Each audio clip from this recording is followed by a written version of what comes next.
ಯಾರ್ದಮ್ಮ photo?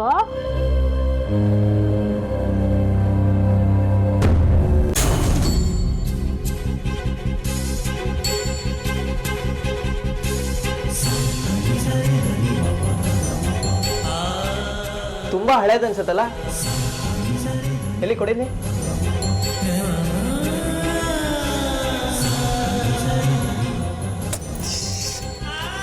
ಯಾರಮ್ಮ ಇದು? ನನಗಿಂತ ಜಾಸ್ತಿ ವಯಸ್ಸಾಗಿದೆ ಈ ಫೋಟೋಗೆ.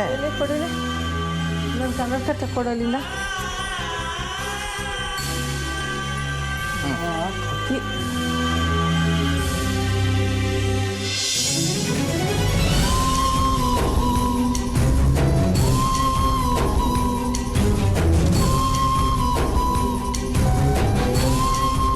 ಅಯ್ಯೋ, ಇದು ನಮ್ಮ ದೊಡ್ಡನಿಗಳದ್ದು ಕಣೋ ಫೋಟೋ.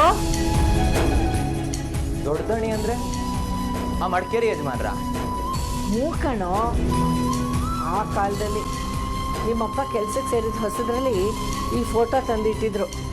ಆಮೇಲೆ ಯಾವಾಗಲೂ ಈ ಫೋಟೋ ಕೆಳಗೆ ಬಿದ್ದು ಒಡೆದು ಹೋಯ್ತು. ಗಾಜು ಒಡೆದು ಹೋಗಿರೋ ಫೋಟೋನ ಮನೇಲಿ ಇಟ್ಕೋಬಾರ್ದು ಅಂತ ಹೇಳಿದ್ದೆ. ಅಂದರೆ ನಿಮ್ಮಪ್ಪಂಗೆ ಇವ್ರನ್ನ ಕಂಡ್ರೆ ತುಂಬ ಪ್ರೀತಿ ಅಲ್ವಾ, ಅದಕ್ಕೆ ನನಗೆ ಕಾಣಿಸ್ದಂಗೆ ಇರಲಿ ಅಂತ ಅಲ್ಲೆಲ್ಲೋ ಬಚ್ಚಿಟ್ಟಿದ್ದಾರೆ. ಓ, ಎಲ್ಲಿ ಕೊಡಿಲಿ.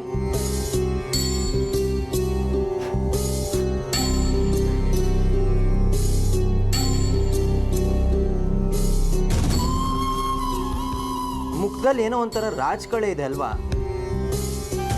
ಏನೋ ಒಂಥರ ಗತ್ತು, ಎಂಥದೋ ಗಾಂಭೀರ್ಯ, ನೋಡಕ್ಕಂತರ ಒರಟು ಅನ್ಸಿದ್ರು ಈ ಕಣ್ಣಲ್ಲಿ ಏನೋ ಇದೆ ಅಮ್ಮ. ಒಳ್ಳೆ ಮನುಷ್ಯ ಅನ್ಸುತ್ತಲ್ವಾ? ದೇವ್ರಂತವ್ರು ಕಣೋ, ಅಷ್ಟಿಲ್ಲದೆ ನಿಮ್ಮಪ್ಪ ಇಷ್ಟೊಂದು ಮರ್ಯಾದೆ ಕೊಡ್ತಾರಾ? ದೇವ್ರಂತವ್ರು ಆದರೂ ಒಳ್ಳೆ ಜೀವನ ಮಾಡಲಿಲ್ಲ, ಮೆರೀಲಿಲ್ಲ, ದರ್ಬಾರ್ ನಡೆಸಲಿಲ್ಲ.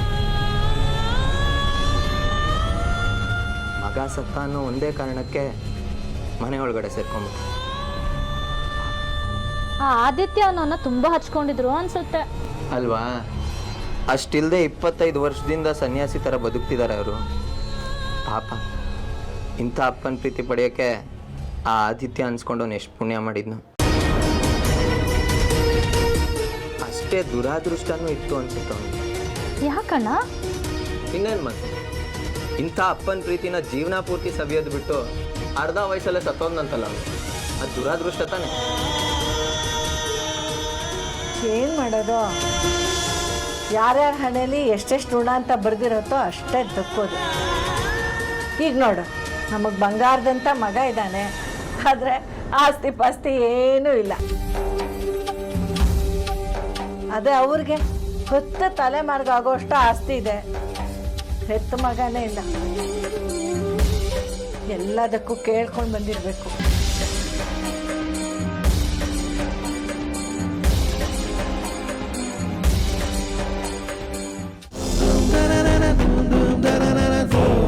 ಅರೆ, ಕಾರೇ ಕಾಣ್ತಿಲ್ವಲ್ಲ? ಎಲ್ಲೋದ ಈ ಸಂಜು? ಫೋನ್ ಮಾಡ ಅವನ್ಗೆ.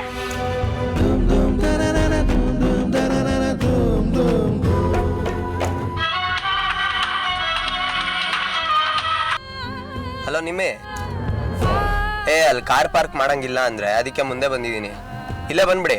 ಓ ಹೌದಾ, ಸರಿ. ಅಮ್ಮ ಅವ್ನು ಮುಂದೆ ಹೋಗಿದ್ದಾನಂತೆ, ಬನ್ನಿ ನಾವು ಹೋಗೋಣ.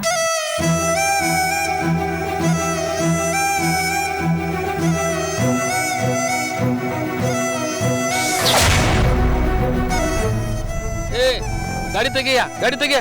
ಈಗ ಅಲ್ಲಿಂದ ಇಲ್ಲಿಗೆ ಬಂದಿದ್ದೀನಲ್ಲ ಸರ್. ಇಲ್ಲೂ ಉತ್ಸವ ಬರುತ್ತಪ್ಪ, ಮುಂದೆ ಹೋಗು, ಮುಂದೆ ಹೋಗು. ಸರ್, ಅಲ್ಲಿ 2 ನಿಮಿಷ ನಿಲ್ಸಿದ್ರೆ 30 ರೂಪಾಯಿ ಕೊಡ್ಬೇಕು. ಅದಕ್ಕೆ ಅರ್ಧ ಲೀಟರ್ ಡೀಸೆಲ್ ಬರುತ್ತೆ. 3 ನಿಮಿಷ ಸರ್.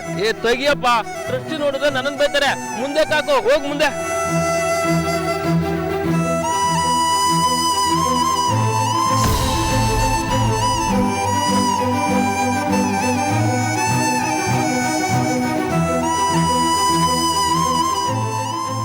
ಇಲ್ಲೂ ಇಲ್ವಲ್ಲಮ್ಮ, ಎಲ್ಲಿ ಹೋದ ಇವನು? ಫೋನ್ ಮಾಡೆ.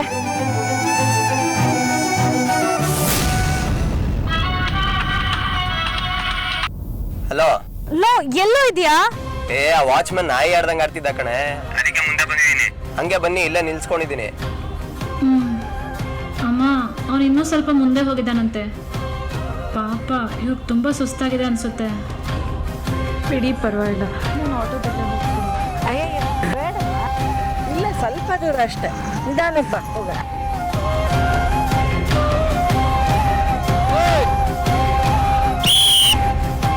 ಹೋಗು. ಆಯ್ತು ಬಿಡಯ್ಯ, ಏನ್ ನೀನ್ ಎದೆ ಮೇಲೆ ನಿಲ್ಸ್ಕೊಂಡಿದ್ದೀನ ಕಾರ್ನ?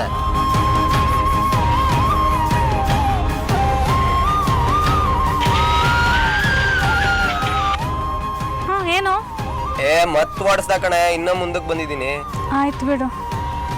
ಅಮ್ಮ ಅವನು ಇನ್ನೂ ಮುಂದೆ ಹೋಗಿದ್ದಾನಂತೆ. ಪಾಪ ಇವರಿಂದ ನಡೆಯೋಕ್ಕೆ ಆಗ್ತಿಲ್ಲ. ಪರ್ವಾನೆ, ನಂಗೊಂದು ಆಟೋ ಮಾಡಿಕೊಡಿ, ಅಲ್ಗೋ. ಸಾರಿ, ನನಗೂ ಏನೂ ಗೊತ್ತಾಗ್ತಿಲ್ಲ. ತೊಂದರೆ ಇಲ್ಲ ಅಲ್ವಾ? No problem. ಆಟೋ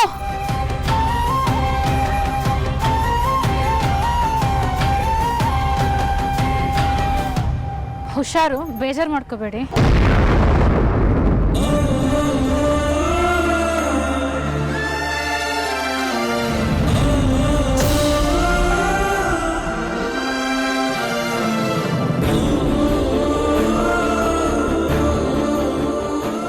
ಅಯ್ಯ ನಿನ್ನ ದಡ್ಡ ಮುಂಡದೆ, ಇನ್ನೊಂದು ಸ್ವಲ್ಪ ಮೊದಲೇ ಬರೋಕ್ಕೇನಾಗಿತ್ತ ನಿಂಗೆ? ಇಲ್ಲೇನಮ್ಮ ಮತ್ತೆ ಅವನೆಲ್ಲ ನಿಲ್ಸಕ್ಕೆ ಬಿಡ್ಲಿಲ್ಲ. ದೇವಸ್ಥಾನ ಪೂರ್ತಿ ಒಂದು ರೌಂಡ್ ಹಾಕೊಂಡು ಮತ್ತೆ ಇಲ್ಲಿಗೆ ಬಂದು. ಇನ್ನೊಂದು ಅರ್ಧ ನಿಮಿಷ ಮೊದಲೇ ಬರೋದಲ್ವೇನೋ? ಪಾಪ ಈಗ ತಾನೇ ಹೋಯ್ತಾ ಹುಡುಗಿ. ಯಾರಮ್ಮ? ಯಾರೋ ಪಾಪದ ಹುಡುಗಿ ಕಣ, ಯಾರನ್ನೋ ಹುಡ್ಕೊಂಬಂದಿತ್ತು, ಸುಸ್ತಾಗಿ ಬಿದ್ದುಬಿಡ್ತು. ನಾವೇ ಅದನ್ನ ಆಟೋ ಹಚ್ಚಿ ಕಳಿಸಿದ್ವಿ. ಪಾಪ ಅದು ಯಾರನ್ನು ಹುಡುಕ್ತಿದಾರೋ ಏನೋ, ಅವ್ರು ಸಿಗ್ಲಿ ನಿಮ್ಗೆ.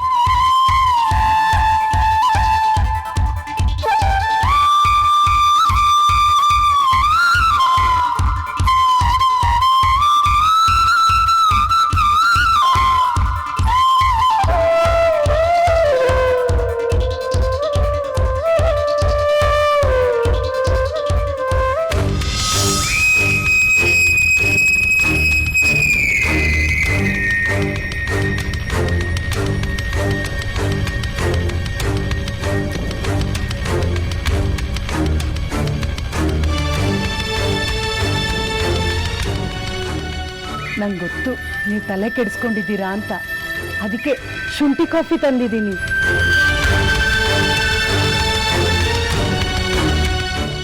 ಯಾಕ್ರಿ ಟೆನ್ಷನ್ನಲ್ಲಿದ್ದೀರಾ? ಅಕ್ಟೋಬರ್ 10ನೇ ತಾರೀಕು ಬರ್ತಾ ಇದೆಯಲ್ಲ,